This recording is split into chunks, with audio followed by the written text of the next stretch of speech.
Alemania expulsa a empresas chinas de su red 5G. Bienvenidos a Economía.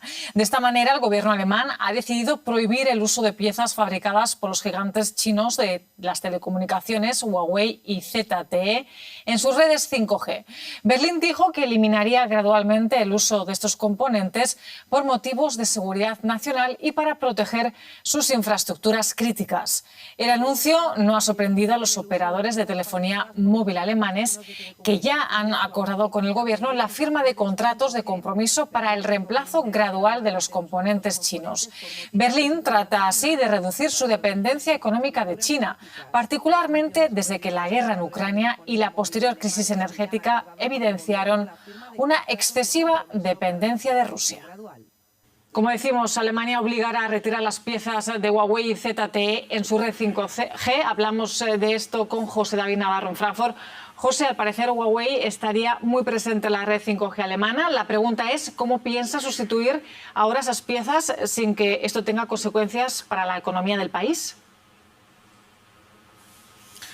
Hola Belén, ¿qué tal? Sí, en realidad los analistas apuntan a que sustituir estas piezas de la red 5G, que como tú dices en el caso de Huawei están muy extendidas, según un estudio hace un par de años, más del 50%, en concreto el 59% de la red 5G aquí en Alemania estaría cubierta a través de piezas elaboradas por 5G. Bueno, sustituir esas piezas va a costar mucho dinero, por eso el gobierno alemán ha pensado en hacer toda esta fase de bloquear a Huawei en dos fases. La primera duraría hasta el 2026 y después la segunda, Belén, duraría hasta el 2029. La razón básicamente por la que Huawei está dentro de la red 5G aquí en Alemania es por una cuestión económica. Al parecer, tecnológicamente, otros fabricantes como Nokia o Ericsson tecnológicamente están tan avanzados como Huawei, pero las piezas que fabricaba, los materiales que fabricaba Huawei eran mucho más baratos y por eso empresas como Vodafone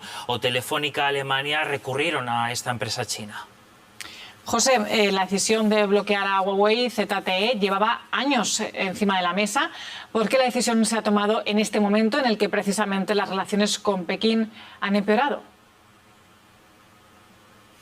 Sí, una de las razones, Belén, al parecer, es las negociaciones que eran básicas con estos operadores de la red. De hecho, el gobierno alemán, al parecer, quería acelerar este proceso para que no fueran plazos tan largos, les decía antes, hasta el 2029, pero había cierta preocupación, miedo por parte de posibles denuncias por parte de los operadores de red que podían incluso pedir compensaciones económicas por tener que dar marcha atrás en algunos de sus proyectos. Es inevitable también pensar en los vínculos económicos tan fuertes que hay entre Alemania y China, y después también, Belén, es posible también obviar el punto de que han crecido aquí en Alemania las sospechas de espionaje recientemente por parte de China. Sin ir más lejos, hace un par de meses se detuvo aquí en Alemania a 3 personas bajo la sospecha de estar espiando para China y recabando información sobre materiales y asuntos que podían estar directamente relacionados con la defensa de Alemania. José David Navarro, muchas gracias por este análisis.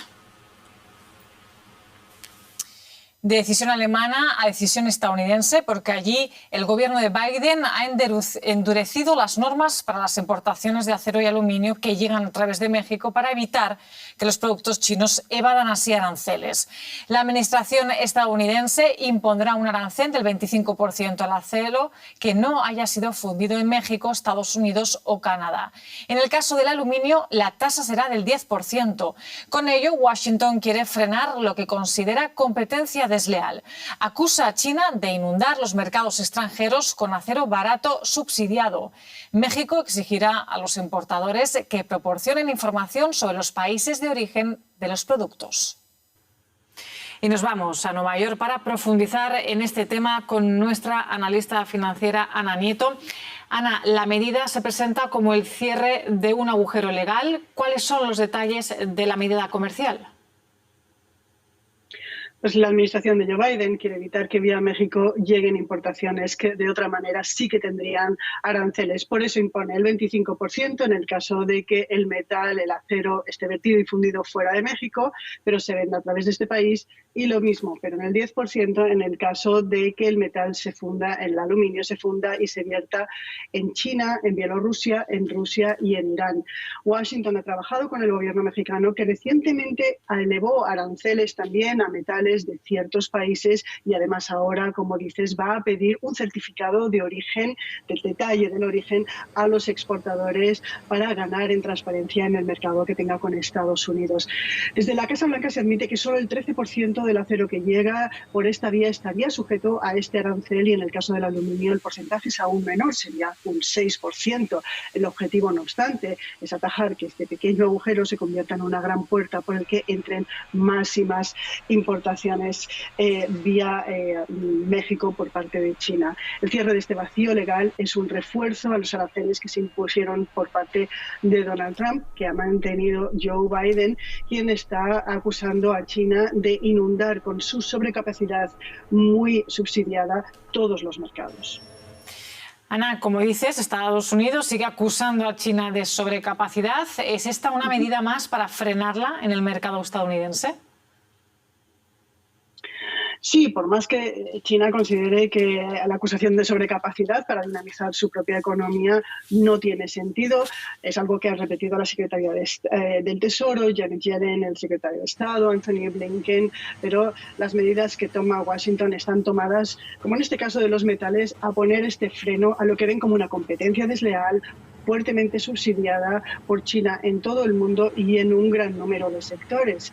Yellen ha hablado de ello con sus aliados en la Unión Europea, también ha hablado con ello con sus aliados en México. De hecho, Reuters decía hace apenas unos meses que se ha sugerido al gobierno mexicano que no se den incentivos a los fabricantes de autos eléctricos chinos que se quieran establecer en este país. A Estados Unidos no solamente le preocupa el efecto de lo que se ve como una distorsión del comercio global, sino también que esa concentración de producción pueda llevar a un líder de mercado a controlar toda una cadena de proveedores, algo para lo que queda muy poco apetito después de lo que ha pasado tras la pandemia. Ana Nieto, muchas gracias desde Nueva York. Gracias, Belén. Cambiamos de tema. La Conferencia de Naciones Unidas sobre Comercio y Desarrollo pide una mayor sostenibilidad para mitigar el creciente impacto ambiental de la economía digital.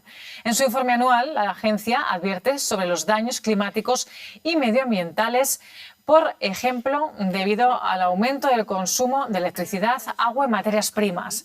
A esto se suma el cada vez mayor número de dispositivos electrónicos y el consiguiente incremento de residuos. El informe destaca también la carga desproporcionada que soportan los países en desarrollo, aunque señala la oportunidad que representa la economía digital. La creciente demanda global de minerales críticos está impulsando la inversión extranjera directa en América Latina. La ONU hace un llamamiento para que desarrollen soluciones sostenibles. Lo comentamos con Clara Inés Pardo, doctora en Economía. Gracias por estar con nosotros. En primer lugar, señora Pardo, para ponernos en contexto, ¿cómo se compara el impacto ambiental de la economía digital con otros sectores industriales? Bueno, buenas tardes a todos. Pues básicamente el impacto se puede comparar de dos maneras. Primero, pues nosotros sabemos que la industria digital tiene temas de manufactura y también de servicios, donde podemos decir que son intensivas energéticamente estos sectores productivos, debido a que requieren muchos usos de energía, primero para producir los aparatos y en el consumo, especialmente tecnologías como el blockchain requieren de mucha energía para poder decodificar los códigos. Entonces esto hace que pensemos que este es un sector intensivo energéticamente y que en la medida que crece la población, pues vamos a necesitar más energía. Se estima que en el año 2050 vamos a tener que utilizar para solo la transformación digital entre 2 y 3 veces más de la energía que estamos utilizando actualmente. Señora Pardo, por una parte, ¿qué estrategias podrían adoptar estos países para mitigar estos efectos negativos de los que hablamos? Y por otra, ¿cómo concienciar entonces a los consumidores? Bueno, primero que todo, las empresas que producen tecnología y demás deben mirar hacia la sostenibilidad. Y mirar hacia la sostenibilidad implica que realicen procesos de, por un lado, eficiencia energética, mejor uso de los recursos, también procesos de economía circular para todo lo que son los e-waste o residuos electrónicos que se manejan. Y por otro lado, el consumidor, al ser más consciente que a pesar de que tenemos todas estas ventajas con las nuevas tecnologías, tenemos también que ser muy mesurados en los consumos energéticos que hacemos de ellas y también tener decisiones de compra que sean más atractivas en el tema de mejores eficiencias energéticas, mejor procesos de reciclaje y reutilización de estos aparatos electrónicos, para lo cual evitar sobre todo consumos excesivos, es decir, hay que buscar eficiencia energética y cerrar la circularidad o ser más circulares en todo lo que es el consumo y producción de estos dispositivos electrónicos o procesos electrónicos que tenemos. Y por último, si dejamos de lado este impacto medioambiental, muchos países en América Latina están recibiendo inversión extranjera para obtener esas materias primas necesarias. ¿Valoraría esto como una oportunidad para la región? Sí, es una oportunidad en la medida que también estas inversiones puedan aportar a la sostenibilidad, es decir, son recursos frescos que entran a estos países que deben promover el desarrollo sostenible de estas regiones. Es decir, en la medida que hacemos explotación de estos minerales, las regalías que se producen deben apuntar al desarrollo y buscar alternativas para nuevos procesos productivos que sean más ecológicos, más limpios, y también ayudar a cerrar brechas digitales, es decir, que estas inversiones deben apuntar a cierre de brechas digitales, a un desarrollo más sostenible y que a estas regiones puedan realmente poder generar procesos de desarrollo sin demilitar recursos naturales y apostando también a tener transformación digital efectiva. Doctora Clara Inés Pardo, muchísimas gracias por esta conexión con DW. Muchas gracias a ustedes y espero que la información sea de interés para todos. Y yo que este informativo haya sido de su interés, porque aquí terminamos. Muchas gracias y nos vemos en un rato.